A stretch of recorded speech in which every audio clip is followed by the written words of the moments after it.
G'day guys, round one podcast. We're talking all things Division 2 men. Now, there were quite a few surprises this round. We didn't have any movement here into Division 2, so there's a bit of different chatter as to what we have previously in all our other podcasts, if you can have a look above. But today, Division 2 men, we're going to talk about surprises. Now, our first one is Maccabi's shock win against a surprising Mornington team. Yeah, huge win for Maccabi. Now, they didn't necessarily have the best year last year, the Warriors. However, be able to come out and beat a pretty experienced Mornington side by 23 points without Benji Tamir, I think that's a surprise. That's a surprise of the weekend. Yeah, absolutely. Adam Glass went absolutely off his chops. 37 points. The man shot 54% from three, 100% from the free throw line. Shot 9 free throws, made 9 free throws. Yeah, look, he's a very classy veteran point guard, and when he gets in a zone, there's literally nothing stopping him. No. I think he will be, if he can keep this form across the year, he's going to be probably the best point guard in that competition. Yeah, absolutely. Obviously, it doesn't look like he likes to be sub. He almost played the whole game. Yeah, very fit. Yeah, he's a very fit man. I'll tell you what was exciting, seeing Youth League 2 men's star Jared Fipashenko get a good role in their men's team, and doing well with 12 points and 9 boards. Yeah, almost with that double-double there, and he almost, put some pieces together. He had a few assists. He shot fairly well, 2 from 3 from the three-point land. He's obviously got that physical element to his game that he's able to bring into this men's league. He's not going to shy away. He's physical. Yeah, I think, and that's going to be a really nice piece to have when you all of a sudden slot Benji Tamir in there.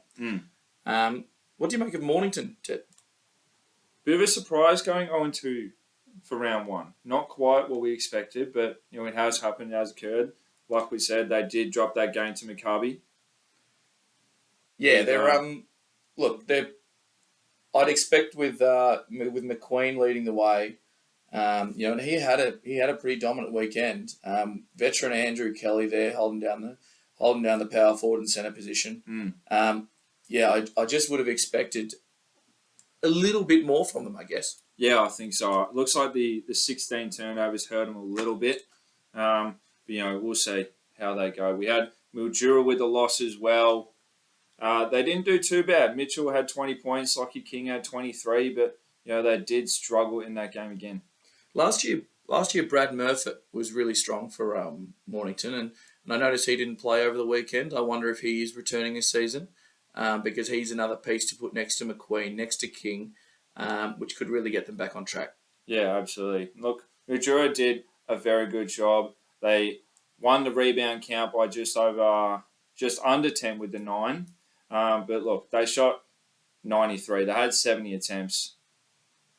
Mornington with just the 84. So it was a very high volume offensive game. So we'll see if Mornington can do a little bit better in round 2, locking down defensively. Yeah, and we'll move right along to what was a really a surprise as for those who are following along on the live stats with Sherbrooke going down to Craigieburn in the D2 men. The big last quarter from Craigieburn gets them over the line. Yeah, 29 points. That's huge. And it's all due to one man getting hot, Gene Vocal. Coming down from Sunbury's Championship men, didn't get a whole lot of opportunity at Sunbury last season. Come back to return to Craigieburn and drops 39 points to go with his 6 rebounds, 2 assists and 3 steals. That's crazy. He was very efficient as well, shooting 62%. 13 threes he put up, made 8.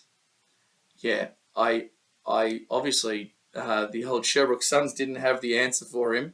And he had one of those nights where he just goes absolutely off. Absolutely, yeah. But Sherbrooke didn't do as bad. They did okay. They had all their starters in double figures. Their bench could, maybe they're a little bit weaker on that end. Maybe they've got some pieces, or they're just filling out a little bit differently. They're trying to find their form, trying to find where they can sort of find their role. Yeah, so, it'll be interesting as it goes. I expect Sherbrooke will bounce back though. Let's talk about which game are you excited for next week? Look, it's always got to be the travel to Mildura. Whoever's travelling to Mildura is always going to be tough. Craigieburn heading there on the Saturday night.